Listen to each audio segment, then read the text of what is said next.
Hello student, welcome to Gurjar classes. आज की इस वीडियो के अंदर हम सभी पढ़ने वाले हैं 100 क्वेश्चन जो भी इंडियन एजुकेशन से संबंधित इंपॉर्टेंट क्वेश्चन होने वाले हैं। दोस्तों, आपको बता दें कि हम कुल 5000 क्वेश्चन की एक सीरीज चालू की है, जिसमें हर वीडियो के अंदर 100 क्वेश्चन होंगे। कुल मिलाकर एक दिन 5000 क्वेश्चन हो जाएंगे। वही सीरीज चल रही है और ये दूसरी सीरीज का भाग है। तो चलिए पढ़ते हैं 101 से लेकर कुल 200 तक क्वेश्चनों को। 100 क्वेश्चन इंपॉर्टेंट है इंडियन एजुकेशन से संबंधित।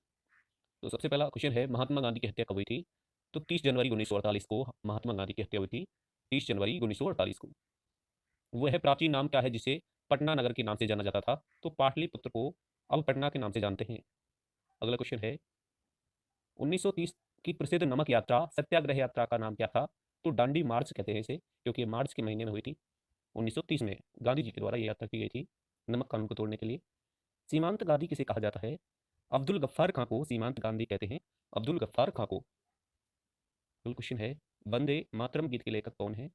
बंकिम चंद्र चटर्जी हैं, जो कि वंदे मातरम गीत के लेखक थे। भारतीय स्वतंत्र भारत का पहला गवर्नर जनरल कौन था? तो सी राजगोपालचारी, जो स्वतंत्रता के बाद भारत के पहले गवर्नर जनरल बने थे, यानी भारतीय नागरिक के तौर पर। सर्वप्रथम किसने कहा था कि स्वतंत्रता मेरा जन्मसिद्ध अधिकार है? ये बाल गंगाधर तिलक का कथन है। सर्वप्रथम इन्होंने कहा था कि स्वतंत्रता मेरा जन्मसिद्ध अधिकार है। बाल गंगाधर तिलक का ये कथन है। अगला क्वेश्चन, मोहनजोदड़ो को निम्नलिखित नामों के नाम से जाना जाता है। किस एक नाम से भी जाना जाता है? तो मोहनजोदड़ो का दूसरा नाम क्या है दोस्तों? Mount of death. Mount of death भी इसे कहा जाता है। यहाँ पे मिसप्रिंट हुआ है। सहनामा किसकी कृति है? सहनामा फिरदौसी की कृति है। जो फिरदौसी लेखक है उनकी कृति है सहनामा। फतेहपुर सीकरी की स्थापना का श्रेय किसे जाता है? अकबर ने फतेहपुर सीकरी की स्थापना की थी, अकबर ने। हर्यक वंश को कुनिक कहा जाता था, यानी हर्यक वंश के किस शासक को कुनिक कहा जाता था? अजात शत्रु को कुनिक भी कहा जाता था, कुनिक के नाम से जाना जाता था अजात शत्रु को। अगला क्वेश्चन है, नंद वंश का संस्थापक था महापद नंद, या महापद्मानंद भी जिसे कहते हैं। ये नंद वंश का संस्थापक था। उज्जैन का प्राचीन नाम क्या था? अवंतिका कहते थे दोस्तों, उज्जैन को प्राचीन नाम अवंतिका था। प्राचीन भारत में दूसरा विदेशी आक्रमण व पहला यूरोपीय आक्रमण किसने किया था?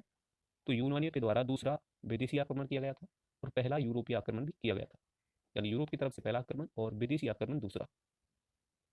सिकंदर ने भारत पर आक्रमण किया था 326 ईसा पूर्व के समय। सिकंदर ने भारत पर आक्रमण किया था 326 ईसा पूर्व के समय। मगध की प्रथम राजधानी थी, मगध की प्राचीन प्रथम राजधानी कौन सी थी दोस्तों? तो गिरिब्रज, जिसे राजगृह भी कहा जाता है, ये मगध की प्रथम राजधानी थी, गिरिब्रज यानी राजगृह। 16 महाजनपदों की सूची उपलब्ध है, अगुंतर निकाय में उपस्थित है दोस्तों। जो 16 महाजनपद है उनकी सूची अगुंतर निकाय में है। पहला ईरानी शासक जिसने भारत के कुछ भाग को अपने अधीन कर लिया था, जिसे डेरियस कहा जाता है दोस्तों। डेरियस शासक थे जिन्होंने भारत के कुछ भागों को जीत लिया था। ये जो ईरानी शासक थे, डेरियस। नंद वंश का अंतिम सम्राट कौन था? घन नंद थे नंद वंश के अंतिम सम्राट, यानी घनानंद भी इसे कहते हैं। भारत में सिक्कों मुद्राओं का प्रचलन हुआ था 600 ईसा पूर्व के समय। जो भारत है उसके अंदर सिक्कों का व मुद्राओं का प्रचलन शुरू हुआ था 600 ईसा पूर्व के समय। खिजुराहो का मंदिर कहाँ स्थित है? मध्य प्रदेश में है खिजुराहो का मंदिर। हवा महल कहाँ स्थित है? ये जयपुर में स्थित है हवा महल, जयपुर में स्थित है हवा महल। बड़ा इमाम बाड़ा कहाँ स्थित है? लखनऊ में स्थित है दोस्तों, उत्तर प्रदेश, लखनऊ। बड़ा इमाम बाड़ा। चेतक घोड़ा किससे संबंधित है? राणा प्रताप से संबंधित है, महाराणा प्रताप से संबंधित है, जो कि मेवाड़ के शासक थे। राणा प्रताप से संबंधित है चेतक घोड़ा। बीज गणित के क्षेत्र में अपना विशेष योगदान देने के लिए किसे जाना जाता है? भास्कर को बीज गणित के क्षेत्र में अपना विशेष योगदान देने के लिए जाना जाता है भास्कर को। सबसे पुराना वाद्य यंत्र कौन सा है? बीना वाद्य यंत्र है जो सबसे पुराना माना जाता है। बीना वाद्य यंत्र सबसे पुराना है। किस बृहत मंदिर की आरंभिक कल्पना व निर्माण सूर्य वर्मन द्वितीय के राज्यकाल में हुआ था? तो जो अंकोर वाट का मंदिर है उसकी जो कल्पना थी और जिसको निर्माण था वो सूर्य वर्मन द्वितीय के काल में हुआ था, अंकोर वाट मंदिर का। अमरावती बौद्ध स्तूप कहाँ है? आंध्र प्रदेश में है। अमरावती बौद्ध स्तूप आंध्र प्रदेश में स्थित है। सलहर के युद्ध में मुगल सेना को किसने हराया था? शिवाजी ने सलहर के युद्ध में मुगल सेना को हराया था, शिवाजी ने। सलहर का युद्ध कब हुआ था? 1672 में हुआ था सलहर का युद्ध, 1672 में। किसे रंगीला बादशाह कहा जाता है? मोहम्मद शाह को रंगीला बादशाह कहा जाता है, मोहम्मद शाह को। भारत का अंतिम मुगल सम्राट बहादुर शाह जफर द्वितीय का मकबरा कहाँ स्थित है? रंगून में स्थित है, जो कि म्यांमार में है। रंगून या यंगून जिसे कहते हैं। बहादुर शाह जफर द्वितीय थे मुगल सम्राट के अंतिम बादशाह। अहमद शाह अब्दाली ने भारत पर कितनी बार आक्रमण किया था? दोस्तों 8 बार आक्रमण किया था। अहमद शाह अब्दाली ने भारत पर 8 बार आक्रमण किया था। नादिर शाह ने भारत पर आक्रमण कब किया था? 1739 में नादिर शाह ने भारत पर आक्रमण किया था, 1739 में।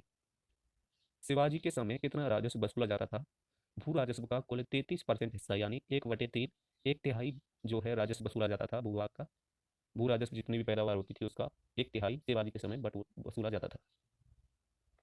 आगरा की जामा मस्जिद का निर्माण किसने करवाया था? जहां आरा ने आगरा की जामा मस्जिद का निर्माण करवाया था, जहां आरा ने। किस सिख गुरु ने फारसी भाषा में जफरनामा लिखा? गुरु गोविंद सिंह ने फारसी भाषा में जफरनामा को लिखा था। गुरु गोविंद सिंह ने फारसी भाषा में जफरनामा को लिखा था। गुरु नानक का जीवन परिचय किस सिख गुरु ने लिखा था? गुरु अर्जुन देव हैं जिन्होंने गुरु नानक देव का जीवन परिचय, उनकी जीवनी लिखी थी। औरंगजेब के शासनकाल में बंगाल का नवाब कौन था? मुर्शिद कुली खां थे। औरंगजेब के समय जो बंगाल के नवाब थे वे मुर्शिद कुली खां थे। शिवाजी की मृत्यु कब हुई थी? 12 अप्रैल 1680 में शिवाजी की मृत्यु हुई थी, 12 अप्रैल 1680 में। औरंगजेब ने बीवी का मकबरा का निर्माण कब कराया था? 1679 में औरंगजेब ने जो बीवी का मकबरा है उसका निर्माण करवाया था, 1679 में। सामूगढ़ का युद्ध कब हुआ था? 1658 में हुआ था। सामूगढ़ का युद्ध 1658 में हुआ था। जहांगीर की पत्नी नूरजहां का वास्तविक नाम क्या था? मेहर निसा था। जो जहांगीर की पत्नी थी नूरजहां, उसका वास्तविक नाम था मेहर निसा। हैदर अली मैसूर के शासक कब बने थे? 1761 में हैदर अली मैसूर के शासक बने थे, 1761 में। नादिर शाह कहाँ का शासक बना था दोस्तों? ईरान का शासक था। नादिर शाह था जो ईरान का शासक था, नादिर शाह। माधव राव नारायण पेशवा कब बने थे? ये 1761 में। जो माधव राव हैं नारायण, ये पेशवा बने थे 1761 में। गुरु गोविंद ने खालसा पंथ की नींव कब डाली थी? 1699 में गुरु गोविंद सिंह ने खालसा पंथ की नींव डाली थी, 1699 ईस्वी में। किस गुरु ने विद्रोही मुगल राजकुमार की सहायता से धन व मन से की थी? यानी जो गुरु अर्जुन देव हैं उन्होंने विद्रोही मुगल राजकुमार की सहायता व धन व मन से की थी। सहायता की थी जो मुगल काल के जो विद्रोही राजकुमार थे उनकी सहायता की थी अर्जुन देव ने। सैयद बंधुओं का पतन किसके समय हुआ था? मोहम्मद शाह के समय जो सैयद बंधु थे उनका पतन हो गया था। फर्रुख शेर किसके सहयोग से मुगल बादशाह बना था? सैयद बंधुओं की मदद से जो फर्रुख शेर थे ये बादशाह बने थे सैयद बंधुओं की मदद से। भारत पर आक्रमण करने वाले किस ईरानी शासक को ईरान का नेपोलियन कहा जाता है? दोस्तों नादिर शाह को ईरान का नेपोलियन कहा जाता है, नादिर शाह को। इस राज्य के शासक नवाब वजीर कहलाते थे? अवध के जो शासक हैं ये नवाब वजीर कहलाते थे, अवध के शासक। आदि ग्रंथ का समायोजन किसने किया? गुरु अर्जुन देव ने आदि ग्रंथ का समायोजन किया था, गुरु अर्जुन देव ने। मराठा राज्य संघ की स्थापना किस पेशवा के समय हुई थी? बालाजी विश्वनाथ के समय जो मराठा राज्य संघ है उसके पेशवा जो बालाजी विश्वनाथ हैं उनके समय इसकी स्थापना हुई थी। मराठा राज्य संघ की स्थापना पेशवा थे जो उस समय बालाजी विश्वनाथ उनके समय हुई थी। मराठों ने सर्वप्रथम किसके अधीन कार्य करके अनुभव प्राप्त किया था? देवगिरी के यादवों के अधीन कार्य किया था। जो मराठी थे उन्होंने सर्वप्रथम देवगिरी के यादवों के अधीन कार्य किया और अनुभव प्राप्त किया था। गुरिल्ला युद्ध का पथ प्रदर्शक कौन था? शिवाजी थे जो गुरिल्ला युद्ध के पथ प्रदर्शक कहे जाते हैं, शिवाजी। शिवाजी के शासन में पेशवा किसे कहा जाता था? तो प्रधानमंत्री को पेशवा कहा जाता था शिवाजी के समय। शिवाजी को तोपों का प्रदान किसने की, मतलब किसने शिवाजी को तोपें प्रदान की थी? तो अंग्रेजों ने शिवाजी को तोप प्रदान की थी। शिवाजी और मुगलों के बीच कौन सी संधि हुई थी? पुरंदर की संधि हुई थी शिवाजी व मुगलों के बीच। शिवाजी का राज्याभिषेक कहाँ हुआ था? शिवाजी का राज्याभिषेक रायगढ़ में हुआ था, शिवाजी का राज्याभिषेक। शिवाजी का साम्राज्य की राजधानी माने शिवाजी के साम्राज्य की राजधानी कौन सी थी? तो रायगढ़ थी। पानीपत का तृतीय युद्ध कब हुआ था? 1761 में हुआ था पानीपत का तीसरा युद्ध। अगला क्वेश्चन है पानीपत का तृतीय युद्ध किसके बीच लड़ा गया था? पेशवा बाजीराव द्वितीय तथा अहमद शाह अब्दाली के बीच लड़ा गया था। जो पानीपत का तीसरा युद्ध था 1761 में हुआ था, ये पेशवा बाजीराव द्वितीय व अहमद अब्दाली के बीच लड़ा गया था, अहमद अब्दाली से। शिवाजी सबसे अधिक किससे प्रभावित हुए थे? ये जीजाबाई से प्रभावित हुए, उनकी माता थी। शिवाजी सर्वाधिक प्रभावित हुए थे इनसे। अष्टप्रधान परिषद किसके शासनकाल में थी? शिवाजी के शासनकाल में थी अष्टप्रधान परिषद। शिवाजी के संरक्षक व राजनीतिक गुरु कौन थे दोस्तों? दादाजी कोंडदेव थे शिवाजी के संरक्षक व राजनीतिक गुरु, दादाजी कोंडदेव। किस मराठा सरदार ने सबसे पहले लॉर्ड वेलेस्ली की सहायक संधि को स्वीकार किया था, तो पेशवा बाजीराव द्वितीय ने बेलेलॉजी की जो सहायक संधि थी उसे सर्वप्रथम स्वीकार किया था पेशवा बाजीराव द्वितीय ने। सरेजामी प्रथा किससे संबंधित है? मराठा भू राजस्व व्यवस्था से संबंधित है। सरेजामी प्रथा है मराठा भू राजस्व व्यवस्था से संबंधित है। बीजापुर के सुल्तान ने किस सरदार को शिवाजी को जिंदा या मुर्दा पकड़ने के लिए भेजा था? तो अफजल खां को भेजा था। जो बीजापुर के सुल्तान थे, बीजापुर के सुल्तान, उन्होंने अफजल खां को शिवाजी को पकड़ने के लिए भेजा था। मुगलों की कैद से भागने के समय शिवाजी इस जेल में थे, आगरा की जेल में थे शिवाजी। जो मुगलों की जो कैद थी आगरा में, उसमें थे शिवाजी और वहां से भागे थे। ग्वालियर राज्य की स्थापना किसने की थी? जी बाजीराव सिंधिया ने की थी। जी बाजीराव सिंधिया, इन्होंने ग्वालियर राज्य की स्थापना की थी।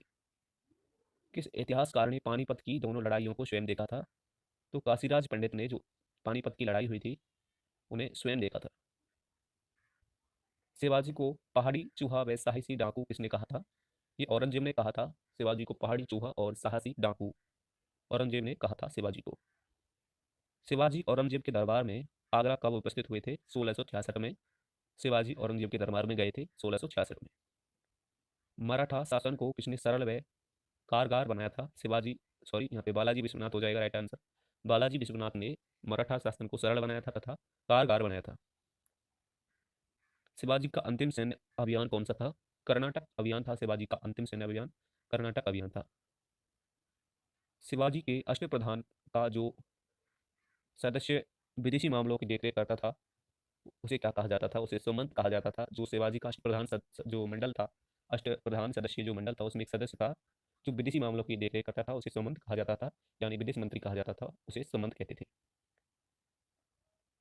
मराठा शासन में सर ए नौबत का क्या अर्थ था? सेनापति को सर ए नौबत कहा जाता था। मराठा शासन काल में सेनापति को सर ए नौबत कहा जाता था। किस मराठा सरदार ने 1758 और 59 में पंजाब पर विजय प्राप्त की थी? रघुनाथ राव ने 1758 में 59 में पंजाब पर विजय प्राप्त की थी, रघुनाथ राव ने। किस मराठा सरदार ने सेना का गठन यूरोपीय ढंग से किया था? महादाजी सिंधिया ने जो मराठा की सेना थी उसको यूरोपीय ढंग से तैयार किया था, महादाजी सिंधिया ने। शिवाजी का जन्म कहाँ हुआ था? सेवनेर किले में हुआ था शिवाजी का जन्म। किस भाषा को शिवाजी ने अपने दरबार में लागू किया था? मराठी भाषा को लागू किया था शिवाजी ने। शिवाजी से लड़ने के लिए जय सिंह को किस मुगल शासक ने भेजा था? औरंगजेब ने भेजा था जय सिंह को शिवाजी से लड़ने के लिए। शिवाजी का राज्याभिषेक कब हुआ था? 1674 में हुआ था शिवाजी का राज्याभिषेक, 1674 में। शिवाजी की आय का मुख्य साधन क्या था? जो चौथ एक कर हुआ करती थी वही शिवाजी का मुख्य आय था, का साधन था आय का। झलकी की संधि किस किस किस के बीच हुई थी दोस्तों? ये हैदराबाद के निजाम व बालाजी बाजीराव के मध्य हुई थी। झलकी की संधि हैदराबाद के निजाम व बालाजी बाजीराव के मध्य हुई थी झलकी संधि। खेड़ा का युद्ध कब हुआ था? 1707 ईस्वी में हुआ था। खेड़ा का युद्ध 1707 में हुआ था। पाल खेड़ा का युद्ध कब हुआ था? 1728 में हुआ था। एतामद उद्दौला का मकबरा कहाँ बना हुआ है? अगला क्वेश्चन है, आगरा में बना हुआ है एतामद उद्दौला का मकबरा। ये अगला क्वेश्चन है आपका यहाँ से। एतामद उद्दौला का मकबरा आगरा में है, ये रिपीटेड हो गया था। और ये अगला क्वेश्चन है, जो ये आगरा में एतामद उद्दौला का मकबरा है ये किसने बनवाया था? नूरजहां ने बनवाया था। ये मकबरा नूरजहां ने बनवाया था। किस राजपूताना राज्य ने अकबर की संप्रभुता स्वीकार नहीं की थी? तो मेवाड़ राज्य ने अकबर की अधीनता स्वीकार नहीं की थी। किसे मध्यकालीन शासक ने पट्टा व कबूलियत की प्रथा आरंभ की थी? तो शेरशाह ने पट्टा व कबूलियत की प्रथा की शुरुआत की थी, शेरशाह ने।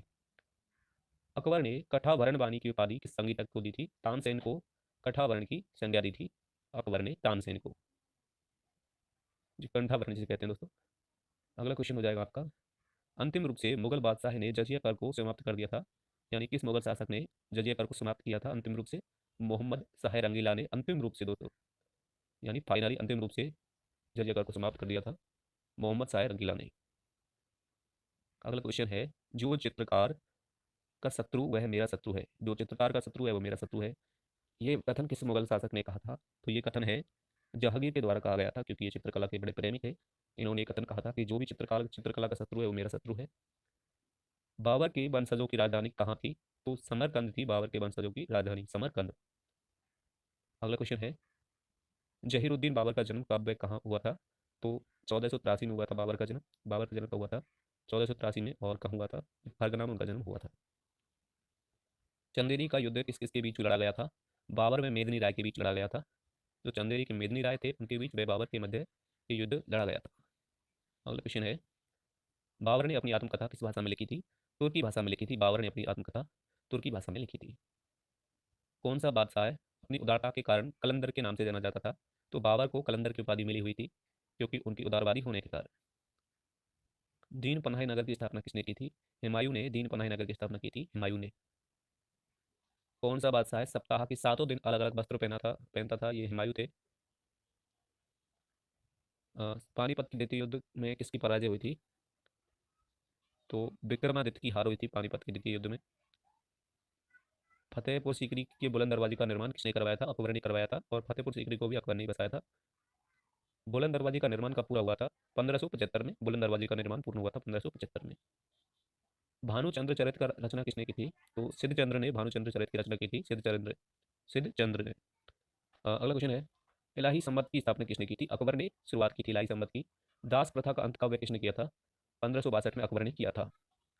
किस शासक ने नसरुद्दीन की उपाधि धारण की थी? जहांगीर ने की थी। किसने निसार नामक सिक्के का प्रचलन किया था? जहांगीर ने किया था। किस शासक ने न्यान के लिए अपने महल में सोने की जंजीरें लगवाई थी?